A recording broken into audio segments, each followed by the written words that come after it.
Hello friends, സെമീസ് kitchen വേൾഡിലേക്ക് സ്വാഗതം. എനിക്ക് കുറച്ച് ചിക്കൻ ഇന്ന് കിട്ടിയപ്പോൾ ഞാൻ ഓർത്ത് കുറച്ച് തേങ്ങാച്ചോറ് റെഡിയാക്കിയാലോ എന്ന്.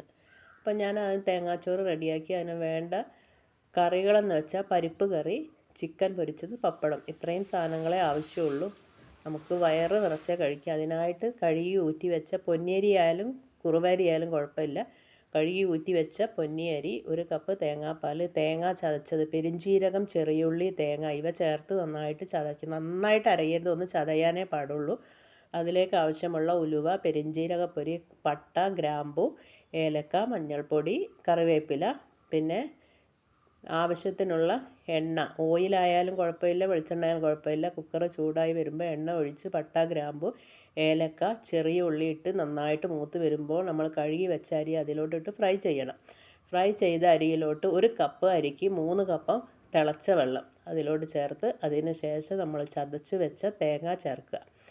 തേങ്ങ ചേർത്ത് നന്നായിട്ട് ഒന്ന് ഇളക്കിയിട്ട് പെരിഞ്ചീരകം, ഉലുവ അതും ചേർക്കുക. പിന്നെ ആവശ്യത്തിനുള്ള മഞ്ഞൾപ്പൊടി, നാടൻ മഞ്ഞൾപ്പൊടി ആയതുകൊണ്ട് ഒത്തിരിയൊന്നും വേണ്ട, കുറച്ചും ഇട്ടാൽ മതി. അപ്പോൾ നമുക്ക് കളർ ഒത്തിരി ഇഷ്ടമുള്ള കളർ വേണമെന്നുണ്ടെങ്കിൽ നിങ്ങൾക്ക് ഒത്തിരി കളർ ഇടുന്നതിന് കുഴപ്പമില്ല. പിന്നെ കറിവേപ്പില, ആവശ്യത്തിനുള്ള ഉപ്പ്, എന്നിട്ട് നമ്മൾ നന്നായിട്ടൊന്ന് ഇളക്കി. പിന്നെ ഒരു 4 വിസിലൊക്കെ മതി. എൻ്റെ കുക്കർ പ്രസ്റ്റേജിൻ്റേതായതുകൊണ്ട് പെട്ടെന്ന് റെഡിയാവും. പിന്നെ അതുമല്ല, നമ്മൾ കഴുകി ഊറ്റി ഫ്രൈ ചെയ്ത് വെച്ച അരിയല്ലേ, പാചകം ചെയ്യുന്ന തിളച്ച വെള്ളമാണ് ഉപയോഗിച്ചത് കൊണ്ട് പെട്ടെന്ന് റെഡിയാവും. ഒന്ന് അടച്ച് വെച്ച് 4 വിസിലായി കഴിഞ്ഞാൽ നമ്മുടെ ചോറ് റെഡിയായി. ചോറ് കറക്റ്റ് വേവാണ്.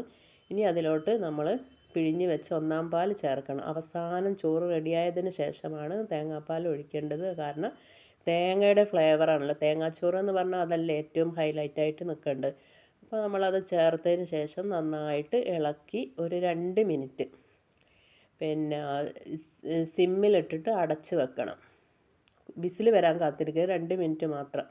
ഒന്ന് അടച്ച് വെച്ച് ഒരു 2 മിനിറ്റ് കഴിഞ്ഞ് തുറന്ന് നോക്കിയാൽ നമ്മുടെ ചോറ് റെഡിയായി. എല്ലാവരും ഒന്ന് ട്രൈ ചെയ്ത് നോക്കുക. എൻ്റെ ചാനൽ സബ്സ്ക്രൈബ് ചെയ്യാത്തവരാണെങ്കിൽ സബ്സ്ക്രൈബ് ചെയ്യണേ, എന്നാലേ ഞാനിടുന്ന വീഡിയോസൊക്കെ നിങ്ങൾക്ക് കാണാൻ പറ്റുള്ളൂ. എൻ്റെ മുന്നോട്ടുള്ള പോക്കിനും സബ്സ്ക്രൈബ് ചെയ്താലല്ലേ പറ്റുള്ളൂ. പിന്നെ ലൈക്ക് ചെയ്യുക, കമൻറ്റ് ചെയ്യുക, ഷെയർ ചെയ്യുക. അടുത്തൊരു വീഡിയോയുമായി നെക്സ്റ്റ് ഡേ വരുന്നത്.